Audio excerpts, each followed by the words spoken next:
The gloves hit the table before the threat did. Black leather, scarred across the knuckles, sliding across white linen until they knocked over a candle. My brother-in-law Chad, Danielle's husband as of about 18 hours, all neck and gym mirror confidence, leaned in so close I could smell the bourbon on him. "I'll break your leg in half," he said, loud enough that the string quartet actually stopped playing.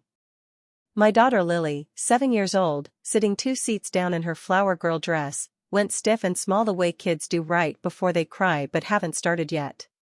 Chad smiled like a man who'd already won something. He thought he was scaring a soft mom in a cardigan. He had no idea what he'd just done. Somewhere behind me, a phone was already recording.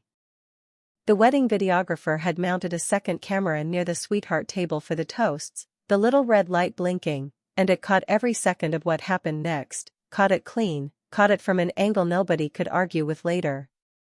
I remember thinking, in the strange slow motion way your brain works when adrenaline finally shows up fashionably late, that this was the first time in 31 years my family was about to see me. Not glance at me. Not tolerate me. See me. My sister Danielle, the bride, my younger sister by 2 years, the one who'd been effortlessly golden since the day she learned to smile for a camera, didn't move to stop him. She just watched, arms crossed, waiting to see whose side she'd need to land on. That, more than the gloves, told me everything about how we'd gotten here. To understand how it came to this, you have to go back. Further than the rehearsal dinner, further than the wedding season, back to a kitchen table in Ohio where the two of us grew up learning very different lessons about what got you loved in our house. Danielle got a trophy for a dance recital once and my mother framed the photo. I got a certificate for placing top of my class in a language immersion program the same month, and it went into a drawer. I'm not telling you that to sound bitter, I'm telling you because it's just, factually what happened, and I've had a long time to make peace with the arithmetic of it. My mother, Carol, wasn't a cruel woman. She was the kind of enabling parent who mistook noise for accomplishment. If you could be photographed doing it, it counted. If you couldn't, it didn't exist. By the time I enlisted, at 19, my family had already built a story about me and a story about Danielle, and neither story had much room for revision.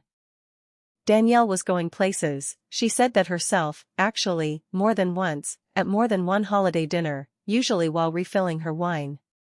I was in the military, said the way you might say someone works retail, technically employed, nothing to elaborate on. Nobody asked what I did. Nobody asked what a military intelligence officer actually spends her days doing, what a clearance level means, what it costs you to earn one. It was easier for everyone to assume I filed paperwork somewhere safe. Here's what nobody in my family knew, because nobody in my family ever asked. By 26 I was running signals analysis for a joint task force. By 28 I held a top-secret SCI clearance and had been read into programs I still can't discuss at a dinner table, let alone this one. I deployed twice attached to a Special Forces operational detachment, embedded as the intelligence officer responsible for target packages that got real operators home alive. I have a Bronze Star with a Valor device sitting in a drawer at my house, not framed, not displayed, because I never once felt like anyone in my family would understand what it meant, or care enough to ask. Meanwhile, Danielle became a real estate agent with an Instagram following, the kind of career built entirely on being photogenic at open houses. I'm not mocking her for it, plenty of people build real lives that way. But in my family, real life got measured in likes and referrals and the number of times my mother could say my daughter to a stranger at church with her chest puffed out. When Danielle closed on a $400,000 listing, my mother posted about it. When I got selected for a promotion board 2 years ahead of my year group, a genuinely rare thing in my field, I mentioned it at Thanksgiving and my mother asked Danielle to pass the rolls. The one person who ever asked me a real question about my work was my grandmother, Eleanor, my mother's mother, 83 years old, sharp as broken glass, the only person in that house who ever looked at me like I was worth investigating. Grandma Eleanor's own husband had served, and she recognized something in me she said reminded her of him, not the uniform, she told me once, but the quiet. "You carry things you don't set down," she said. "I see it." She never asked me to explain my job. She just made space for the fact that it existed, which, you'd be amazed how rare that is, being handed space instead of having to fight for it. I used to try to explain. Early on, in my 20s, I'd come home on leave and attempt to describe what I actually did, in the vague, careful way you learn to talk about classified work, and I'd watch my mother's eyes glaze, watch Danielle check her phone, watch the conversation redirect itself back to Danielle's latest showing or Danielle's latest boyfriend or Danielle's latest anything. Somewhere around my 7th or 8th deployment cycle, I stopped explaining. Not out of bitterness, exactly. More like, you stop knocking on a door once you've counted the number of times it hasn't opened. I decided, somewhere over the Atlantic on a transport flight home, that I was done narrating my own worth to people who'd already decided the ending. If they were ever going to see it, they'd have to see it. Not hear about it from me. That decision sat quiet in me for years. It didn't need tending. I built a life that had nothing to do with my family's approval, a career, a marriage, a daughter who thought her mom hung the moon, a small tight circle of people who'd trust me with their lives because I'd already trusted them with mine. The ledger stayed in a drawer, uncollected. I told myself I didn't need it collected.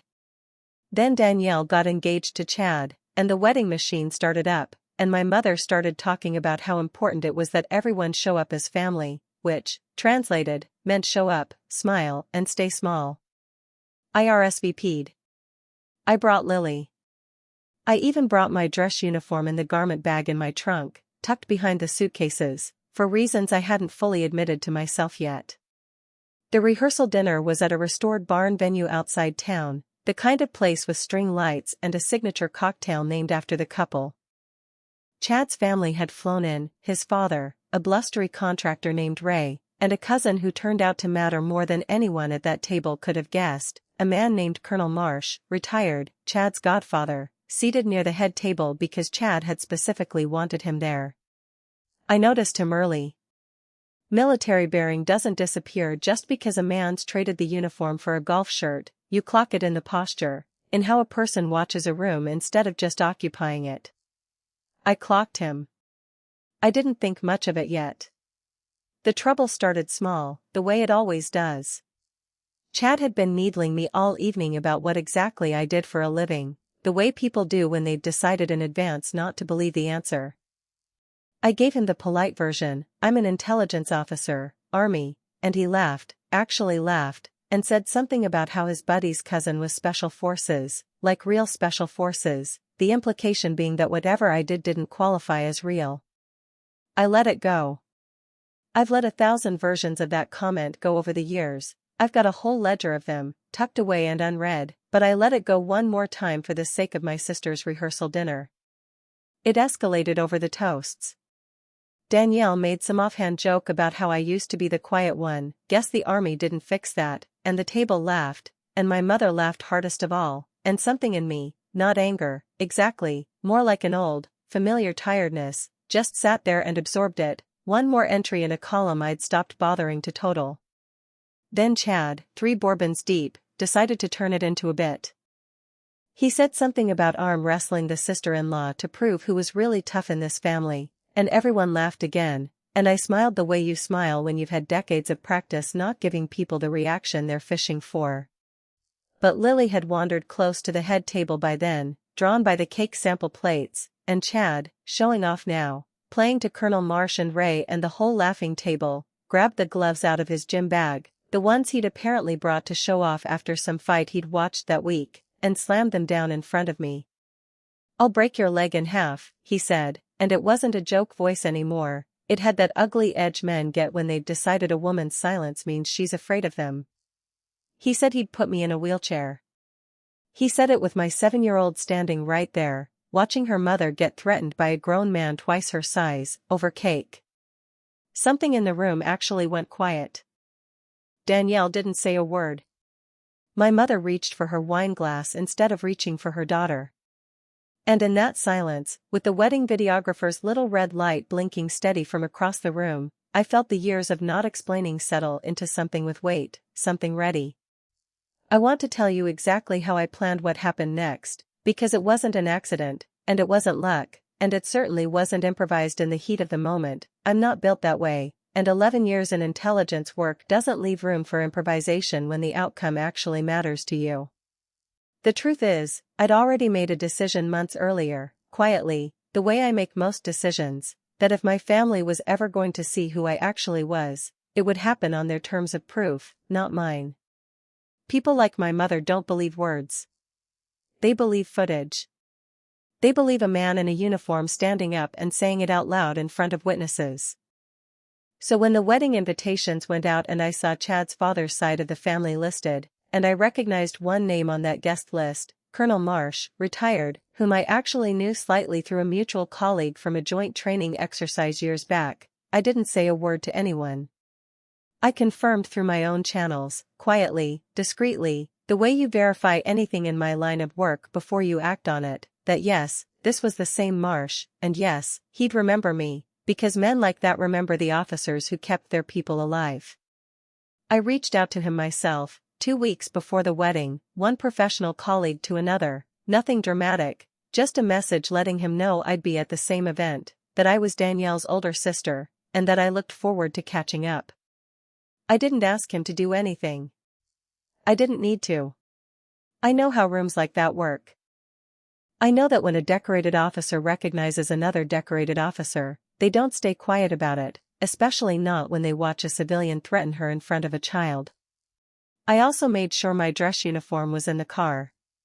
Not to wear at the rehearsal dinner, that would have been theater, and I don't do theater, but because I'd learned, a long time ago, that you don't walk into a reckoning unprepared.